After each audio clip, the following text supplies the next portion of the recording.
Welcome to the Vet Med Wellness and Leadership Podcast, where we discuss central challenges vet med leaders face, such as burnout, stress, and difficult interactions with clients and staff, just to name a few.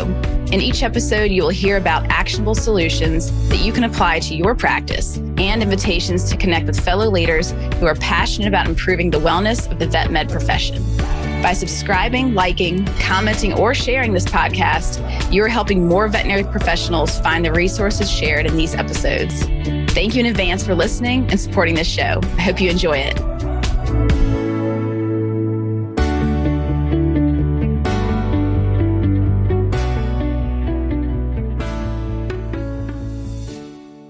Hello, everybody. Crystal Stokes here with Dr. Shannon Bass, who is a wife, mother, veterinarian, endurance athlete, yoga instructor, and adventurous cook, which I'm going to ask her about in a minute.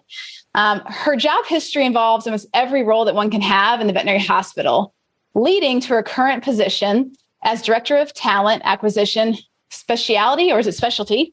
Sorry about that, at VCA Animal Hospitals. And I'm also going to ask you about that title and what makes it a little different than just traditional talent acquisition. So as we talk about the challenges we face in the veterinary profession, Shannon feels that developing and supporting local hospital leaders is perhaps the most important work that we can do.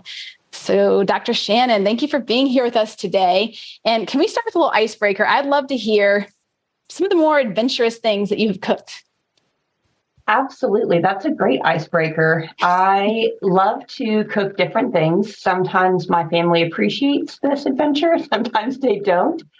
One of the funniest things that I did, and this was a number of years ago, just to be very clear, and it was actually before I started drinking coffee. I was a big tea drinker, and so I didn't really make coffee. But I was making coffee chili, which I would actually strongly recommend coffee chili if you like coffee, especially as we get into these colder months. And the recipe called for a cup of coffee. Because I didn't drink coffee, I put a cup of coffee grounds in this chili recipe. Coffee grounds, as anyone knows, and now I know, do not just go away. I thought it was all instant coffee. I didn't understand the difference. So I just ended up with very strongly coffee flavored and crunchy chili because the grounds were just spread out through this whole pot that I ended up having to throw away. But we laughed and laughed and laughed and laughed and laughed about that. And I have since made it with a cup of liquid coffee, and I would really strongly recommend that. So you redeemed yourself. Did they ever did they forgive you of this? Oh, forgive me, yes, but stop laughing at me, no. That's the risk you take being an adventurous cook, but it sure is fun. Yeah. This is great. Okay, and tell us a little more about your title and how it differs from just, say, somebody who's in a traditional Director of Talent Acquisition role. So VCA has a number of talent acquisition teams because we really want to focus on some specific groups. So my team focuses on hiring veterinary specialists. So we hire veterinary cardiologists and neurologists and internal medicine specialists versus we have other teams that hire veterinary care veterinarians. We have another team that hires technicians, and then another team that focuses on veterinary students and hiring them into their first job out of vet school. Oh, so cool. That makes a lot of sense to me to break it up into specialized. Okay, wonderful. Thank you for informing me and the audience of that. So let's dive into why we are here today. So we're talking about leadership and how important it is to provide support and also training for people that are in leadership positions. I want to just lead in with the idea. Let's say I'm a technician and I'm being promoted into a lead technician or maybe even practice manager position. Shouldn't I just already know what to do? Like I've been proving myself that I'm working hard and I'm really good at my job. Doesn't that naturally just make me leadership material? I think the hardest part and the part that's so difficult to wrap our mind around is being an amazing technician is a completely different job than managing a group of technicians. It's super helpful that you understand what their job is. So if you're an amazing technician, then you're going to be managing a group of, let's call it 6 people, and you know what they do. And you can help them learn how to put in an IV catheter. You can help talk to them about drug dosing. You can help organize things around the practice as far as workflow and things like that, because you understand how that job works. But there's a whole different skill set when you are leading people. And it's even more challenging when last week, those people were your peers. And so now maybe you're having to enforce a policy that you don't really agree with, but it's your job to enforce that policy. Now maybe one of your closest friends at this hospital is chronically late. And now you have to deal with the fact that this person is chronically late. These are skills. It's really hard to do this job. Mm-hmm. And I've just known a lot of amazing technicians who got promoted into lead technician roles or hospital manager roles and really felt overwhelmed and underprepared and were then really dissatisfied with that job. And then they end up being disappointed in themselves. And that, I think, is the worst part, because it's not that they did anything wrong. It's primarily because they didn't have enough training in the skill sets they needed to be successful. Yep. I have seen this happen many a times. You and I spoke briefly offline about this. What I find really unfortunate is when someone depromotes themselves, when they feel like I've failed, I can't do this job, I'm not good at it, they feel backwards, I'm going backwards into my other role. And it has such a defeating flavor to it. And in reality, it's not that the individual is a failure at all. It's that the system is failing to develop that individual. If we think about how we got from, let's say a person in high school to developing the skill set to be a technician, how much you had to learn, how much development that took, how much training that took. It was a lot. And I think that it's almost as if leadership is in some ways, we don't realize that it's a whole other skill set. It's not just something that you're born with. I think having a more tangible discussion around, like, what are some of the leadership skills that we should be thinking about developing? And what does that really mean? What does it mean to develop leadership skills? That's a big question. It is a big question. And I also think sometimes we wait for someone to step in and magically provide us with this training or these skills. We maybe expect the owner of the practice to enroll us in a class. Or if we work for a veterinary corporation, we expect that they will have some specific training. And there's a lot of opportunity out there for people to read books, listen to podcasts, go to local veterinary conferences that have hospital management and leadership training, to find a mentor. And there are a lot of folks out there that are willing to be mentors, but they aren't going to often swoop down and save the day and say, I'm your mentor superhero, I'm here to help you. You can ask people to be your mentor. And so I think it's really important when we take a big career step that we evaluate, what can I do to help myself be successful in this new step? And as a great example, when I took my first job, when I left clinical practice and moved into recruiting, I literally bought a book off of Amazon called Recruiting 101. And I read this book because it taught me some buzzwords. I mean, I had been hiring veterinarians at my own practice for a long time. So it wasn't that I had never hired a veterinarian, clearly, but I am not a trained, educated recruiter. So I took some steps to learn a little bit more about this industry, learn some norms, learn some vocabulary, things like that. So when we're making a big step in our career, maybe from a technician into a lead technician or a hospital manager role, or even a veterinarian into a medical director role, there are ways that you can decide to help yourself. And I would just so strongly encourage people to do that. Yes. So naming some of those different roles that people can shift into. Another one that we haven't mentioned would be even practice ownership. I think that happens oftentimes where you're working for somebody and you feel supported. You have all these resources. And, maybe my buddy and I, we should go open our own shop.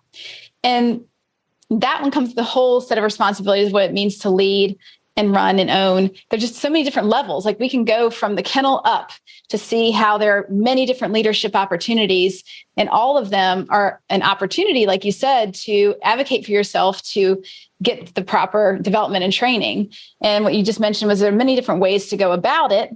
You can be a self-starter. You can look for books or courses on your own.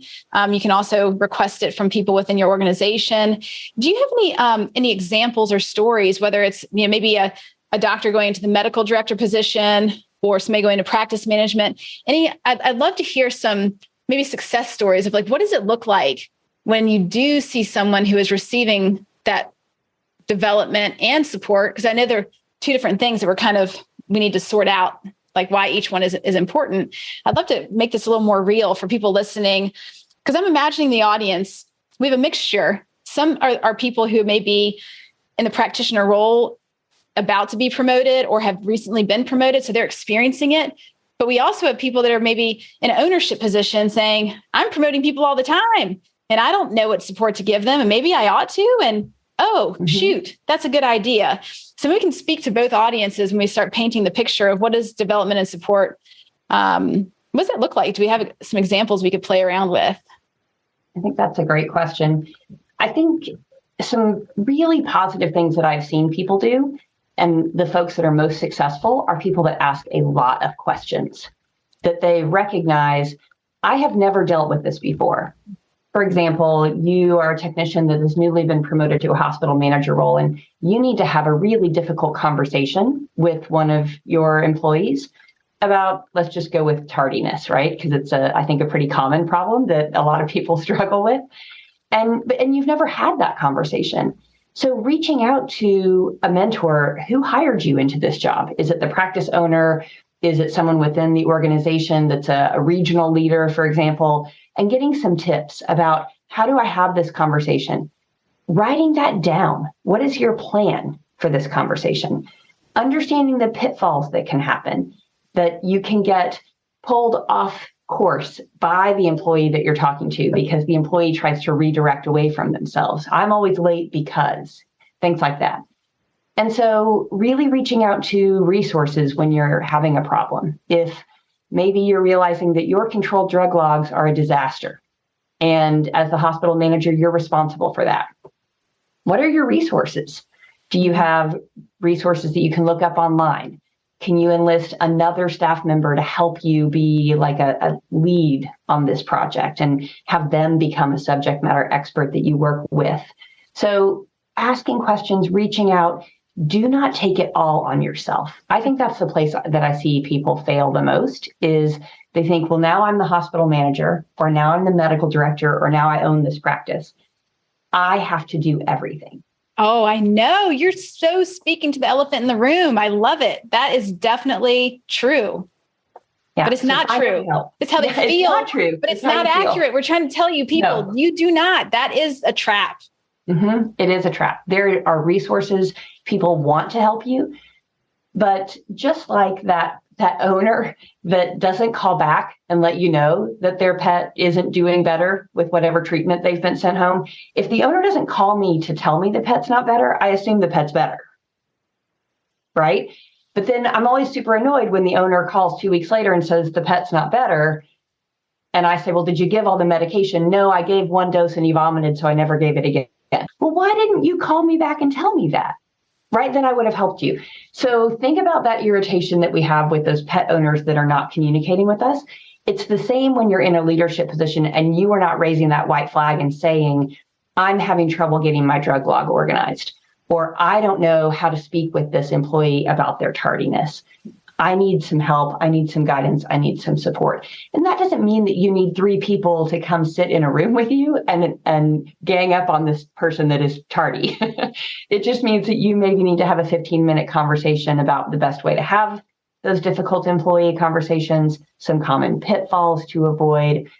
How do you end the conversation? I think that can be a really difficult thing to do when you're having a difficult employee conversation. So get some support. Ask for it. Yes, I really appreciate this. I think just giving people permission to say, you don't have to know everything. In fact, you think about the best leaders on the planet that are in the hot seat, like the president of the United States. What does that person do? They consult with all the people around them. And you always hear people say, my goal is not to be the smartest person in the room. If I'm the smartest person in the room, that's a problem. Knowing that all these people around me that are great at things I'm not great at, I go to them for them to help and teach and support, or even to delegate out.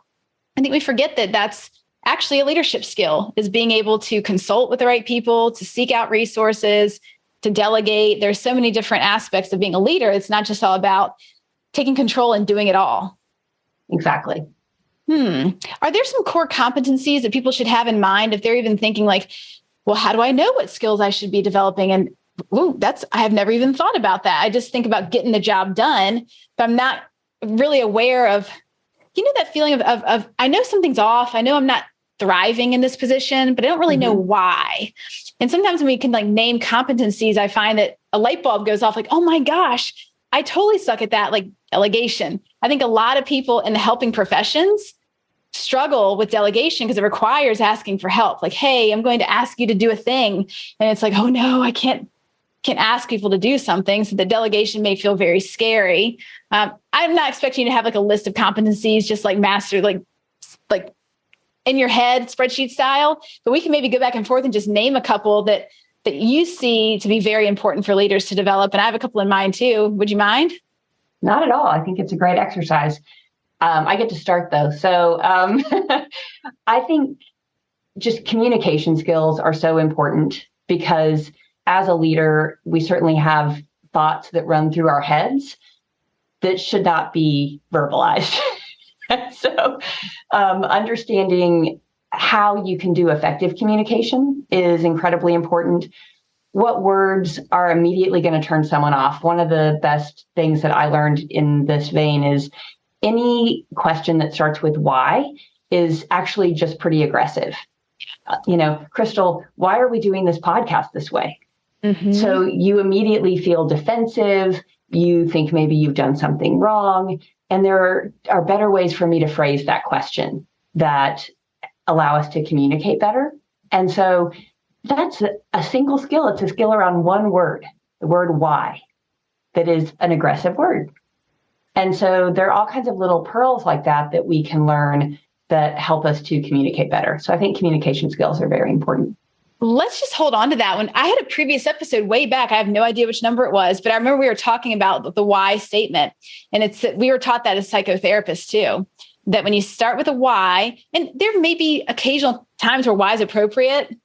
There are like whatever. Sure. I'm sure we can think of a couple, but generally, if we know that could cause a person to feel a little bit defensive, starting with what or how, like, so what was going on in the moment when you chose to do that? Or, hey, Crystal, what were you thinking when it came to bringing me on this podcast? What was your intention? Or how have you been thinking about this? Or what was that like? And you start there to get to understand their point of view first. And they feel like, oh, I can relax a little bit. Whereas, yeah, isn't it amazing how our brain just interprets one small word as fear inducing?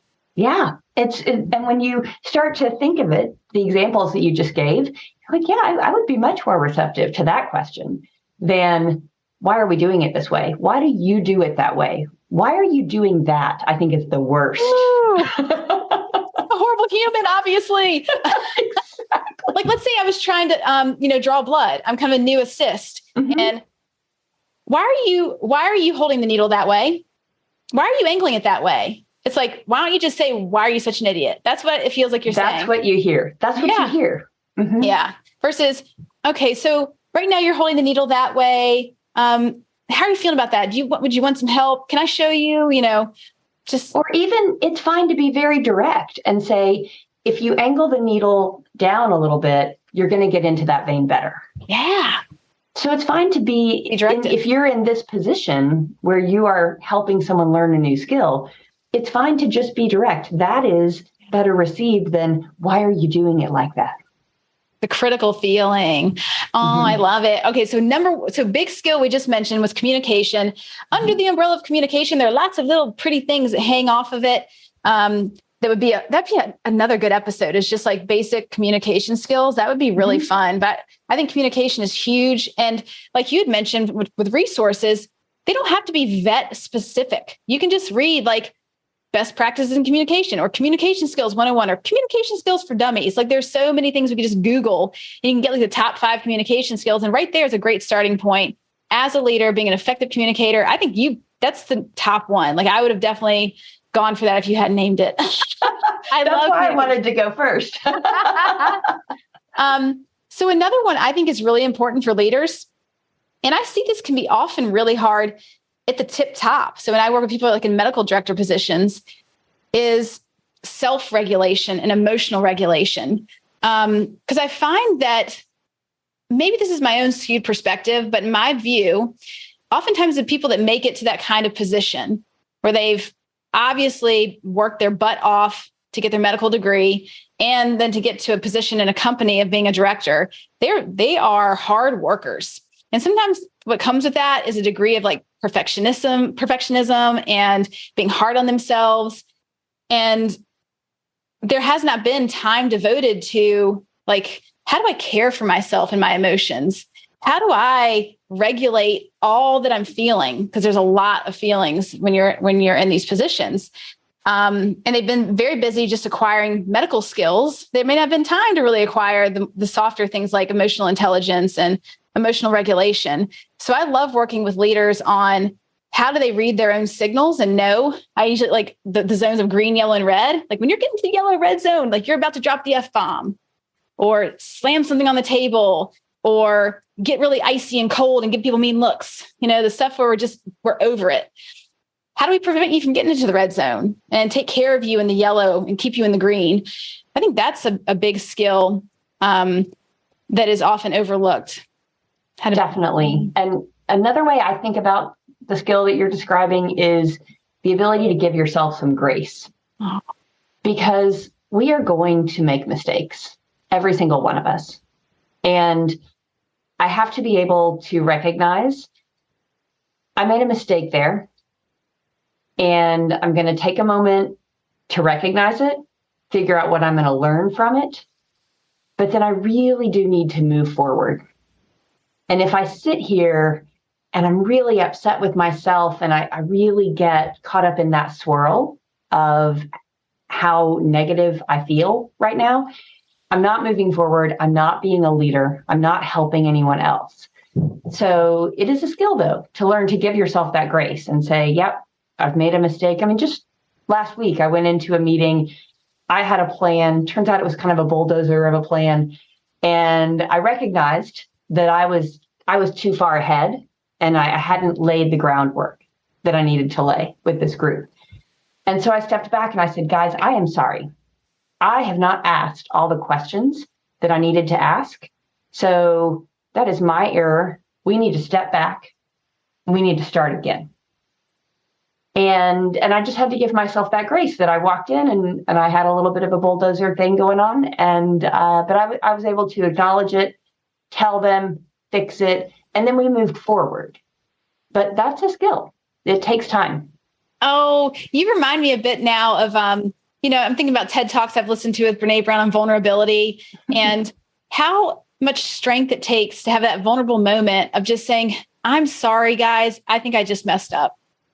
But I'm a big Brene Brown fan. So I would, if I had any book to recommend to folks in new positions or things like that, it would be her Dare to Lead book.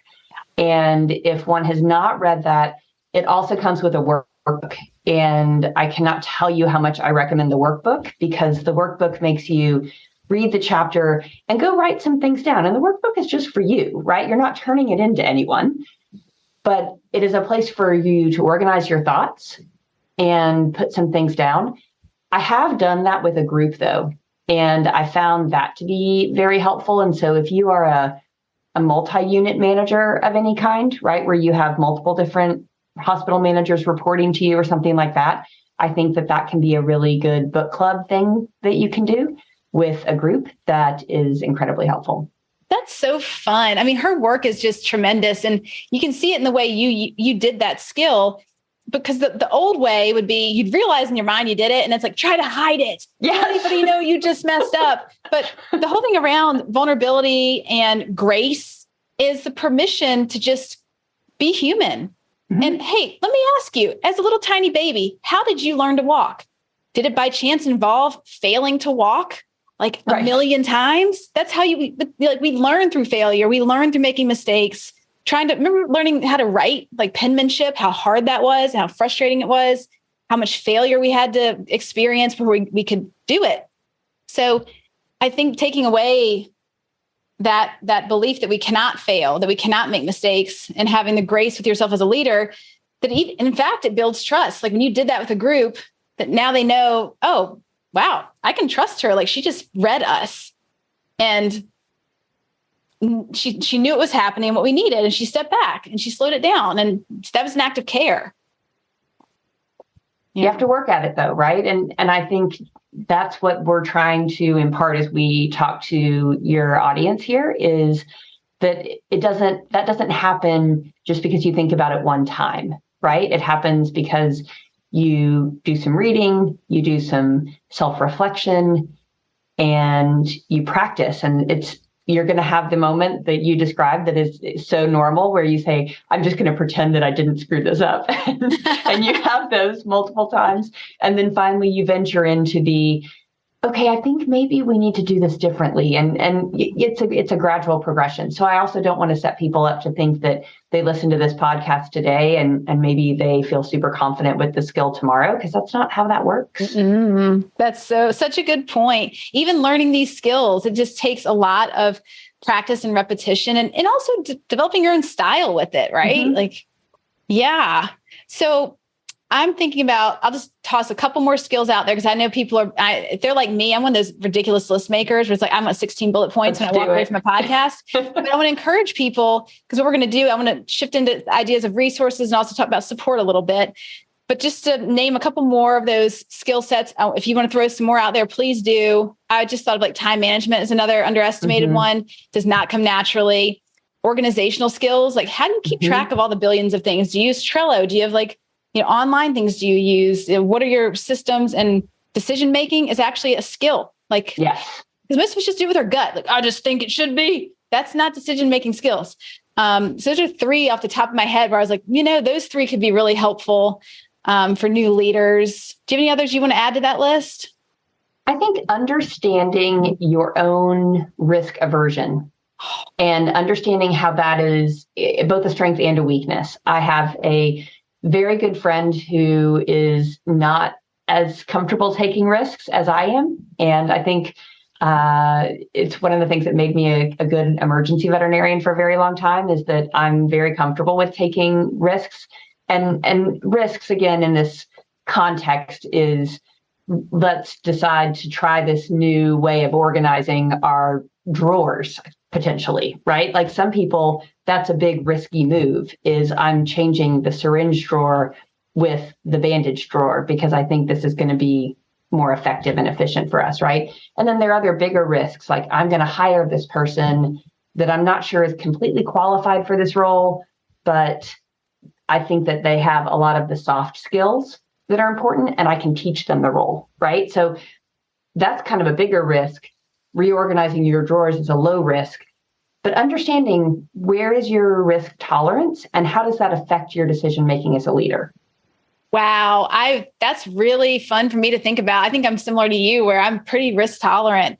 But even either end of the spectrum can sometimes it's just knowing where you are on the spectrum and to have some little boundaries around that. And balance, right? Like it's really great when I'm doing projects with my friend who's on the opposite end of the scale as me, because it often helps us to move more towards the middle. Oh, I like that. It's nice to have those counterparts to balance us out. And you kind of hit on something else. It's another skill as a leader.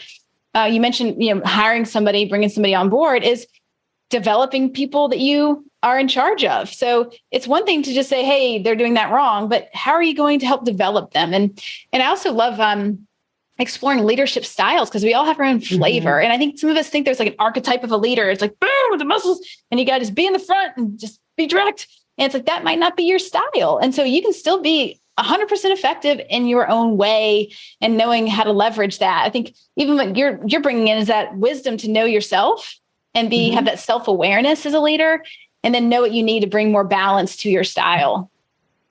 Absolutely. And you're right. That knowledge is incredibly powerful because if you have examples that you have seen in leadership positions around you that don't fit with your personal style, then you might try to force yourself into a style that really is always going to feel awkward for you. And so having that awareness that leadership can look different, but be just as effective, is hopefully going to let people develop into more natural styles where they're just going to be happier. One of the questions I always love to ask when I meet and when I'm working with a new person and I'm doing intake with them around their leadership is, who are your role models? And so often I hear, I didn't have any. I've never had a good leader. I just had ones that I was afraid of, or that were just kind of there, but not really. They were, their face showed up every day, but they weren't really engaged with us.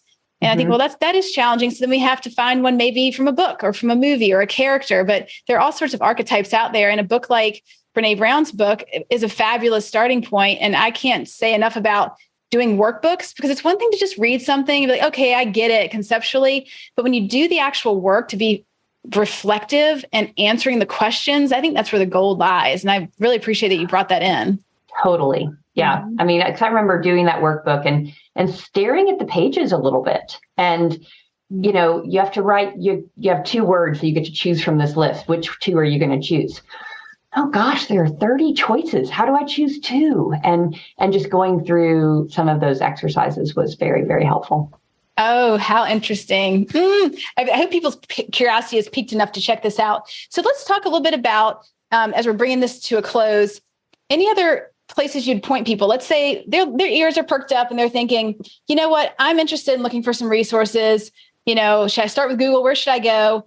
And also maybe it's somebody who wants to just help their leadership. Like, okay, I am a practice manager. I wouldn't mind my lead techs or my medical director. I could see they could all use some additional training. Any ideas for some places they could start looking? If you literally Google veterinary leadership, you will find a lot of different and really interesting things there. AVMA does some stuff. There are some other private companies that do veterinary leadership training. I'm about to go this weekend to the North Carolina Veterinary Conference, and there's multiple full days of practice management training that's going to occur at that conference. And so look at your local and state level conferences, in addition to national conferences, but your local and state level conferences are going to have this type of information. There's another book that I love that's by Jocko Willink that is titled Extreme Ownership. And the concept of extreme ownership in this book, and one of the reasons that I bring that up is your thinking is leading up the chain. So he has a military background, and so this chapter is talking about his experiences when he had people above him in the military that he was having to influence their leadership styles. So how do you help your boss be a better leader? And so leading up the chain is a skill that every single one of us can develop. And one of the best examples he gives that totally stuck with me is if you have asked your boss for some supplies or materials that your team needs, and they're not giving you those supplies or materials, our tendency is just to shrink back and say, well, I asked the boss and they said no. So extreme ownership is saying, if I really need these supplies and the boss said no, then I didn't do a good enough job explaining why my team needs those supplies, or explaining why, if I can't have the supplies, then my mission needs to change. Drop the mic.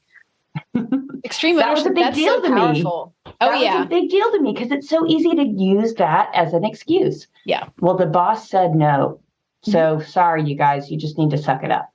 Well, it's like being in a victim position, right? We've been victimized. Sorry. Instead of saying, we're empowered here. We might need to ask again in a different way. We need to explain why this is really important. We can be the woodpecker that just keeps tapping away until we get what we need. But it's really important not to give up and to take ownership and to say, I do play a role in this. This is a cyclical thing that's happening here.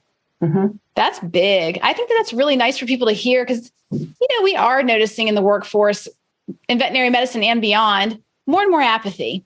And I think that feeling of like, I'm not really supported here. They said no, I don't even care. That resignation starts to set in. And this is a way of really protecting ourselves against that. Yeah. Yeah. It's hard though, right? It's hard to go back that second time. It takes bravery. And that third time. And to reformulate your ask. Yeah. That's hard. And that's where, again, like we've talked about before, you need to reach out for some support. You need to reach out to other team members. Hey, help me pitch this again. Tell me again why we need that supply or that item. Help me help us. Let's make a plan together. Yep. It's the we factor that is it's coming out really strong in your message. It's not just you as this isolated, siloed person at the helm. It's a group, it's support, it's a team. And I'd like to leave off before we tell people where they can find you let's talk a little bit more about support. Because what I can see happening, I hope it doesn't happen in practices, but where they're like, hey, we're going to throw tools at you. You can go take this course. We'll pay for it. Go do it. Bye.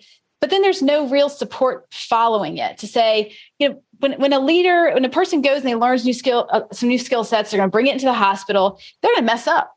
It's going to be clunky and weird and awkward trying to apply new skills, trying to find your way with it.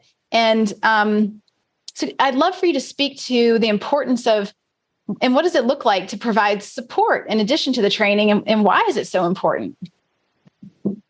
So if I am the leader that is trying to support other people, it means that I need to really authentically show up and be interested.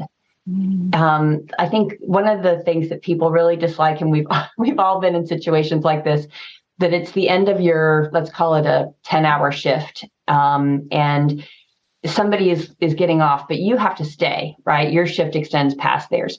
They walk past you, their backpack's on their back, their sunglasses are on, keys in hand, and they say, can I do anything for you guys?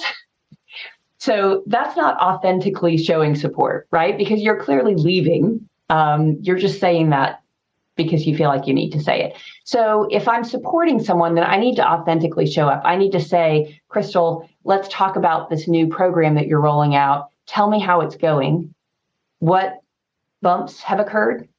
And let's brainstorm together how we can get over those bumps, right? So if you're supporting people, really show up when you have time, when you are ready to commit to having the conversation.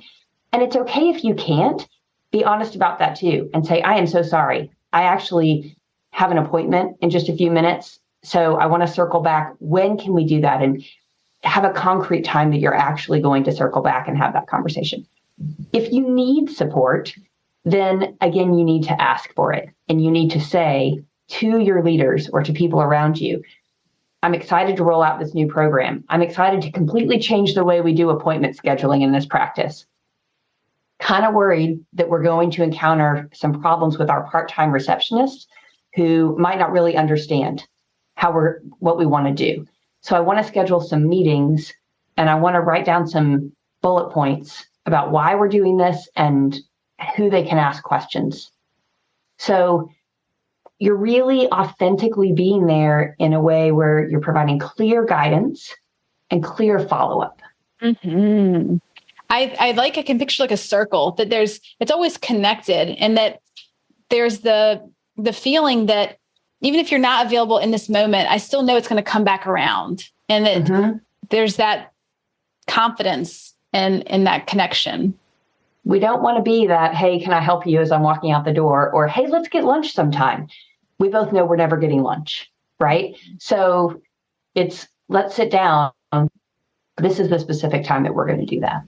Yes. Oh, it's so nice. So time is a very important resource, and making the time to be supportive is just as important as all the initiatives you might want to roll out or the action items on your to-do list. Is also put an action item on your to-do list, which is have time to be there to support the people that you are leading and to receive the support you need as a leader. Mm-hmm. Yeah, this is a beautiful takeaway. I really appreciate you coming on today and talking about this aspect of development, because I do think it goes kind of unnoticed under the radar, that people get promoted all the time. They get into these positions and then they sort of flounder. And we need to realize that if that's happening, there's a good chance that we just have not given them the training or support that they need to really flourish. So let's not, demote them too soon or have them demote themselves or think they're not doing a good job. Let's take the steps necessary to get them the resources they need. Or if you find yourself listening to this and you think you may be one of those people that's in that position, check out some of the things that Dr. Shannon has just mentioned, like go on Google, talk to your practice manager, talk to the owner, talk to anybody else that's in a leadership position that might be able to help. I think these are wonderful takeaways. Is there anything else that you wanted to add today as we bring this to a close? I think if you are one of those people who is thinking about taking a job in, as a hospital manager or a leadership position, be prepared that you are going to be managing people who were your peers last week. Mm-hmm. And that is going to be really challenging. And arm yourself. Don't wait for someone else to hand you Brene Brown's book, Dare to Lead. Go on Amazon right now and buy it. Take some initiative. If you are taking this leadership position, that comes with a requirement that you have some self-initiative to get yourself ready for these next steps. So don't sit there and wait for someone to rescue you. You can self-rescue. Yes. Oh, I love this message. Do it. Like Nike, I can picture the swoosh mark. Just do it. There you go. Just go out there and start right away. There are things that are free. You can just read about these things right now online, right at your fingertips. Yes. And, because I guess I need to get paid by Brene Brown for pushing her stuff. She also has a podcast, same title, Dare to Lead. It's free. It's free for those who are more audio than visual. Check it out. Yes. I'm sure she has an audiobook. Fabulous. So Dr. Shannon, today, if there are people that may just want to reach out to you, ask you some more questions about this, they just want to follow up, what's the best way for them to contact you?